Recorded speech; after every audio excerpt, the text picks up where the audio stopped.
Hello, xin chào tất cả các em đã trở lại với kênh của chị Bu nha. Chào mừng cả nhà đã đến với một bãi chiến trường của một người chơi slam gà mờ như chị.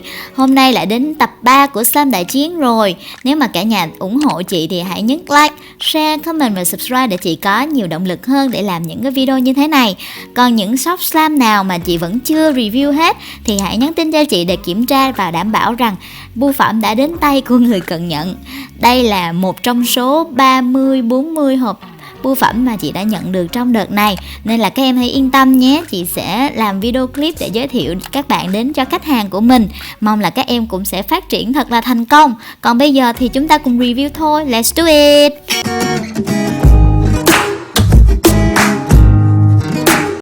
Đầu tiên, đó chính là slam của bạn Lini Slammy. Bạn có gửi cho chị 5 hũ slam ở đây. Và bạn có thông tin về Instagram cũng như là web đặt hàng. Nếu cả nhà thích thì có thể đến thăm và tham quan mua hàng ủng hộ bạn nhé. Và bây giờ chúng ta cùng review thôi. Bạn này có chất rất là thơm, có tên là Hot Chocolate.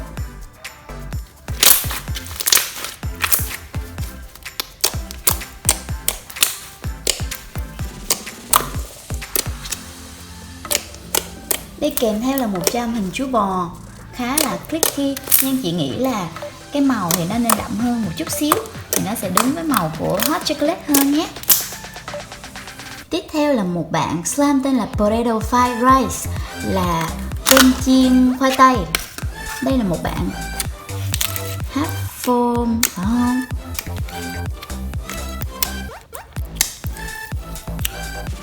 Ở dưới có cái base bóng quá. Chất slam bên dưới khá mềm và cũng không có bị rơi xốp ra nữa. Chị thấy bạn này cũng thơm lắm đó nha.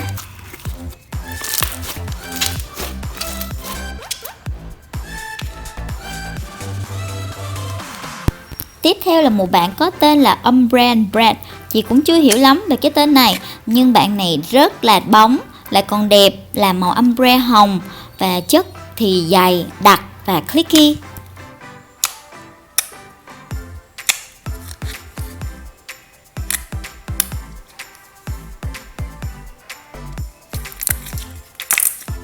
Bạn cuối cùng được chị chọn để review là một bạn có màu xanh lá cây và lạ lắm nha. Bạn ấy bỏ mùi matcha, tức là mùi trà xanh Nhật.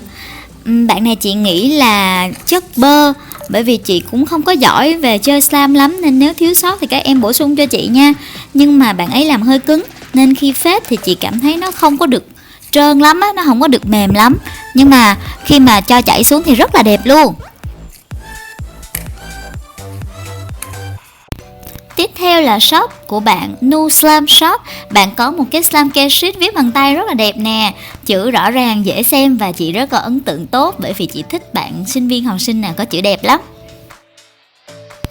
Bạn đầu tiên chị chọn review là bạn kẹo bông gòn dâu tây và bạn ấy có ghi chú cho chị là Fluffy Slam, tức là slam phồng phì, nhưng chị cảm thấy là mùi thì ok rồi, rất là thơm, màu thì cũng pha rất là đẹp, bên trong có charm hình trái dâu nhưng hơi chickly một chút xíu, hơi lỏng đó nha.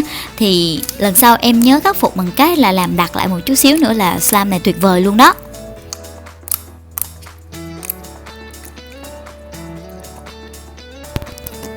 Tiếp theo là slam sữa tươi cốm trái cây. Và đây là một loại basic slam. Thì basic bạn làm rất là tốt. Bạn làm chất đặc, dẻo mà clicky, tạo được bong bóng và tiếng to lắm. Cũng có mùi thơm, bên dưới còn có một ít cốm trái cây. Chị rất là ưng bạn slam này luôn.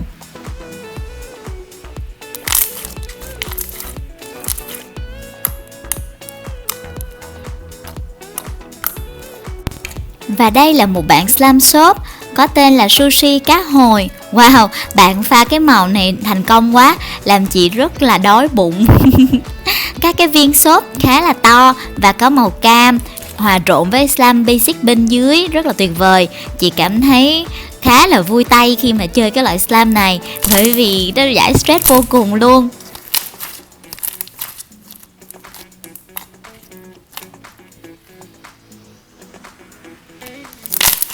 Shot tiếp theo làm chị rất bất ngờ về độ cẩn thận của bạn ấy. Và thật kỳ lạ, đó lại là một chàng trai chứ không phải là một cô gái đâu nha. Ngoài đồ extra, bạn ấy còn gửi tặng thêm cho chị quà mừng chị 60.000 sub nữa. Chị cảm ơn rất là nhiều luôn. Và đây chính là Haki Slammy. Một điều nữa là tất cả các slam bạn gửi cho chị đều có giá dao động từ 20 đến 30 ngàn thôi. Đây là background mới của chị. Khi mà đang review thì tự nhiên cái bạn giao background đem background đến giao. Vậy là chị lấy để review luôn. Không biết có làm xấu slam của Haki hay không nữa. Nếu có thì chị xin lỗi nha. Đây là bạn Deep Ocean và là một bạn slam trong rất là đặc luôn. Và trong nữa, chị mê quá, chị chọt thử mấy cái lấy ra nên là bạn ấy hơi bị tối một chút xíu. Các em thông cảm nha. Bên trong bạn ấy bỏ những cái hạt cườm đúng không ta? Hạt trân trâu á, hạt ngọc trai. Nhìn kìa, phối màu vô cùng đẹp và là một cái hũ hình trái tim, lãng mạn ghê không?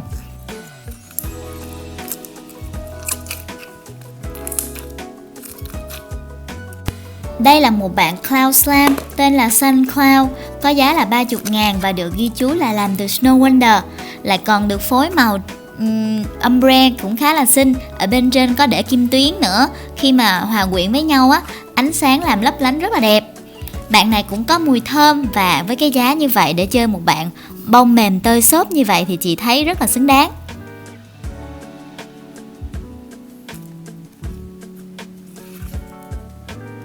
Bạn màu tím này có tên là Lavender Cream, tức là kem hoa oải hương, cũng làm từ Snow Wonder luôn. Nên các em thấy chất không? Bạn đó khá là mềm, màu tím pha cũng tuyệt. Nói chung là khi thả rơi xuống này đó, nhìn quyến rũ ghê không? Bạn này có thể phết được đẹp và chọt thì cũng ra tiếng. Nhưng mà bực mình cái background này ghê á, chị chọt hoài không có ra tiếng. Bực mình quá nên là chị đổi background luôn.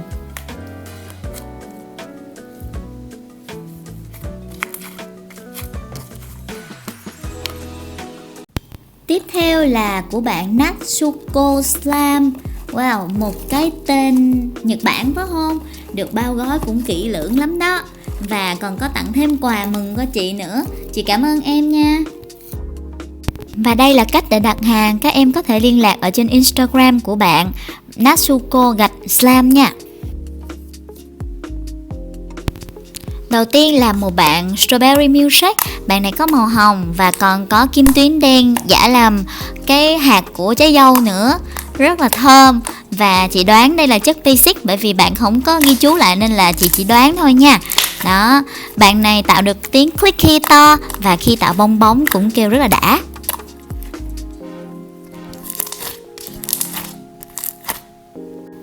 Tiếp theo là một bạn Clear Slam, nhưng khi đến tay chị thì bạn đã bị chảy ra rồi nên chị phục hồi lại chất ban đầu. Chị nghĩ là sẽ đặc và dẻo lắm đây.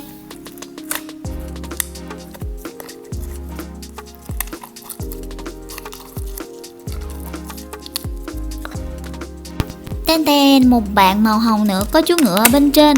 Không biết đây là slam review hay là slam tặng bởi vì có tên Kobo nè.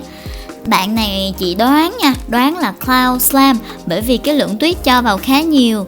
Nhưng mà bởi vì như vậy nó vô tình làm cho Cloud của chúng ta hơi cứng rồi. Bây giờ chị đành chơi theo kiểu Cloud Cream, chơi cũng rất là vui. Và hơi tiếc một chút là bởi vì chị cũng thích màu hồng nên là cái background làm cái slam của em bị chìm mất rồi.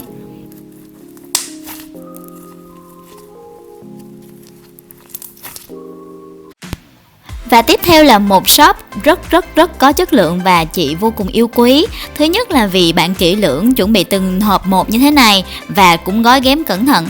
Thứ hai là vì slam của bạn quá chất lượng đi, chị ưng ý vô cùng. Đầu tiên là một bạn Clear Slam. Bạn Clear Slam này phải nói là ngang hàng với các shop nổi tiếng vì cái độ đặc, trong và dẻo của bạn ấy. Chị vừa mới mở ra chơi thử thôi mà cảm thấy bất ngờ vô cùng. Đọc thư thì thấy bạn gửi cho chị lúc chị đạt được 55.000 sub, tức là chắc cách đây phải 2 tuần rồi. Nhưng mà các em nhìn xem, chất lượng của slam không hề thay đổi mà còn xuất sắc hơn bao giờ hết.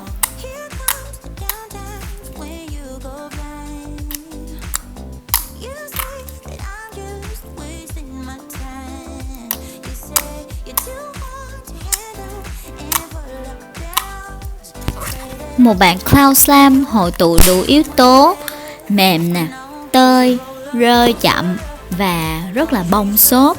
Bạn này được pha hai màu và từng có hai cái đôi cánh thiên thần nữa. Nói chung là thẩm mỹ của bạn rất là tốt, pha màu chuẩn và kỹ tính trong tất cả các sản phẩm của mình.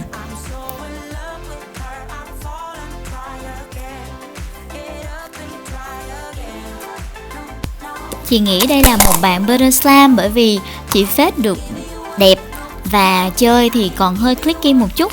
Không biết như vậy có đúng không ha? Cả nhà chỉ giùm chị với. Nếu mà cái slam nào đó mà có thể fade được và cũng clicky thì gọi là gì? Có phải là Butter Slam nữa không hay là Clay Slam? Hướng dẫn chị ở bên dưới comment với nha. Bạn này rất là thơm, chơi đã tay và đặc biệt cái tiếng pop vô cùng đã luôn.